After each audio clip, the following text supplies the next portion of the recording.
इस education system की वजह से बच्चे अपनी जान क्यों दे रहे हैं। साल 2021 तमिलनाडु का रहने वाला एक 19 साल का लड़का जो कि एक गरीब फैमिली से बिलोंग करता था।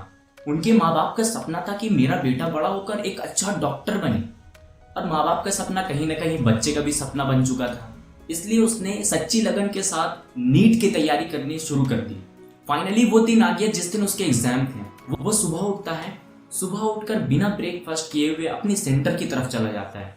एग्जाम शुरू होते हैं, उसकी दिल की धड़कनें तेज होती हैं। फाइनली वो अपनी ईमानदारी के साथ एग्जाम देकर घर वापस लौट आता है। कुछ हफ्तों तक तो उसे नींद नहीं आती। वो बस ऊपर वाले से यही दुआ कर रहा था कि मेरे रिजल्ट अच्छे आए, मेरे परसेंटेज अच्छे आए। मगर जब रिजल्ट आता है तो उसका ये कॉन्फिडेंस बिल्कुल टूट सा जाता है, क्योंकि उसके परसेंटेज कम आए थे।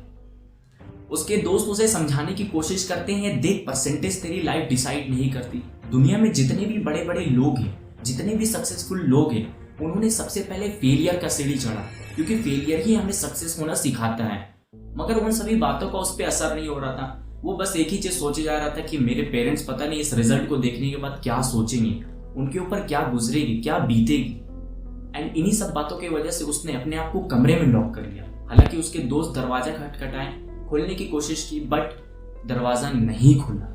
रात गुजर गई, दिन गुजर गए, फिर से रात गुजर रही। तो दोस्तों ने सोचा फिर से एक बार खोलने की कोशिश करते हैं, बट फिर भी दरवाजा नहीं खुला। तो लोगों ने डिसाइड किया कि अब हम दरवाजा तोड़ देंगे। जब लोगों ने दरवाजा तोड़ा तो पाया कि वो लड़का जो कल को हमारे बीच था, आज वो हमारे बीच नहीं रहा। वो लड़का जो कल को हमारे साथ खेलता था, आज हमारे बीच नहीं रहा, क्योंकि उसने सुसाइड कर लिया था। एक छोटी सी पर्ची में उसने लिखा था कि हमारे एजुकेशन सिस्टम को चेंज करना चाहिए। क्या एक्चुअली में एजुकेशन सिस्टम इतना ज्यादा खराब है जिससे लोग अपनी जान तक देने पर मजबूर हो जा रहे हैं? इसके 3 रीजन है में। Number 1 parents, number 2 teacher and number 3 exams pressure. Parents हमेशा हमें यही कहते हैं कि देखो तुम्हारे पापा दिन में काम करते हैं और रात में एक्स्ट्रा ड्यूटी लेते हैं ताकि तुम अच्छे से पढ़ सको, ताकि तुम कुछ बन सको। टीचर हमें हमेशा यही सिखाते हैं कि अगर तुम्हारे परसेंटेज अच्छे नहीं आए तो तुम जिंदगी में कुछ भी नहीं कर पाओगे। हम अपने दिमाग में इस तरह के इमेजिन कर लेते हैं कि एग्जाम्स आने से पहले जो प्रॉब्लम नहीं होती उसे भी हम प्रॉब्लम मान बैठते हैं, वो भी बहुत बड़ी वाली प्रॉब्लम। एंड ऐसा किस लिए होता है? देखो, जब हम स्कूल लाइफ में होते हैं तो हमें कभी स्किल्स के बारे में नहीं सिखाया जाता, जैसे कि कैसे तुम अपनी प्रॉब्लम से लड़ सकते हो, तुम अपने पैसे को कैसे सेव कर सकते हो, तुम कोई डिसीजन कैसे ले सकते हो, और भी कई तरह के स्किल्स है जो तुम्हें नहीं सिखाए जाते। अब तुम्हारे पास 2 ही ऑप्शन है। नंबर 1, या तो तुम एजुकेशन सिस्टम को ठीक कर दो, नंबर 2 या तो फिर तुम अपने आप को चेंज कर दो। पहला वाला तो हो नहीं सकता, मगर दूसरा वाला जरूर हो सकता है। हम अपने आप को चेंज जरूर कर सकते हैं। अब वो कैसे है मैं तुम्हें बताता हूँ। देखो, जब तुम अपनी स्टूडेंट लाइफ में हो तो हमें कभी चीज़ों को प्रैक्टिकली नहीं करवाया जाता, या फिर कई सारे ऐसे स्किल है जिसके बारे में हमें कभी बताया ही नहीं जाता। मगर चूंकि आज इंटरनेट का ज़माना है, ओपन सोर्स है, तो तुम इन सभी को यूट्यूब से सीख सकते हो, और भी कई प्लेटफॉर्म से तुम सीख सकते हो, वो भी बहुत अच्छे तरीके से। सबसे पहला तुम सीख सकते हो 1, अपने प्रॉब्लम से कैसे लड़े। तुम अपने प्रॉब्लम से कैसे लड़ सकते हो, क्योंकि वो लड़का जो सुसाइड कर लिया था उसके पास भी ये प्रॉब्लम थी कि मेरे पापा क्या सोचेंगे। अगर प्रॉब्लम से लड़ना वो जानता तो शायद ये नहीं करता।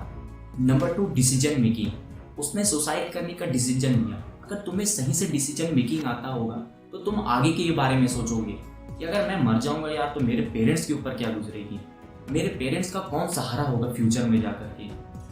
ये राइट डिसीजन होता है। एंड तुम राइट डिसीजन लेना सीख जाओगे तो तुम सही डिसीजन ले पाओगे। ये तुम्हें फ्यूचर में भी काफ़ी ज़्यादा काम आएगी।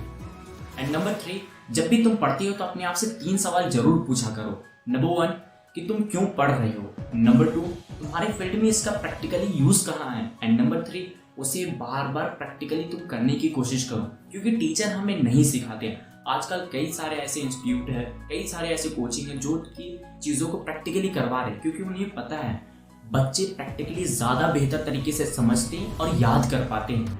मान लो तुम एक कंपनी में जाते हो जॉब लेने के लिए, सभी से इंटरव्यू लिया जाता है, बाकियों की तरह तुम्हें भी भेज दिया जाता है, मगर तुम जाने से पहले मैनेजर को कहते हो कि सर आप मुझे 1 मंथ अपने यहाँ रख के देखिए, अगर मैं आपके कंपनी के सेल्स को डबल कर पाता हूँ या फिर मेरा काम आपको पसंद आता है तब मुझे आप अपने कंपनी में हायर करना, रख लेना, अदरवाइज आप बिना सैलरी दिए भी मुझे निकाल सकती हो। फिर वो 1 महीना वहाँ पे काम करता है एंड कंपनी के सेल्स को वो डबल करके दे देता है। तो जिस सैलरी के बेसिस में उसे बुलाया गया था उससे हाई सैलरी उसे दी जाती है। तो उसने इस जगह किन किन स्किल की यूज़ की? सबसे पहला कम्युनिकेशन स्किल का यूज़ किया कि लोगों को बातचीत में कैसे कन्विंस करे, कैसे अपनी तरफ अट्रैक्ट करवाएं। एंड नंबर 2, उसने सेल्स का स्किल यूज़ किया कि सेल्स को कैसे डबल करना है, कैसे मार्केटिंग करना है, कैसे इसका प्रोग्राम बनाना है, सारा कुछ। हालांकि बहुत सारे स्किल हैं, मगर उन सभी स्किल के बारे में अगर मैं डिटेल से बात करने जाऊँ तो ये काफ़ी लंबा वीडियो बन जाएगा।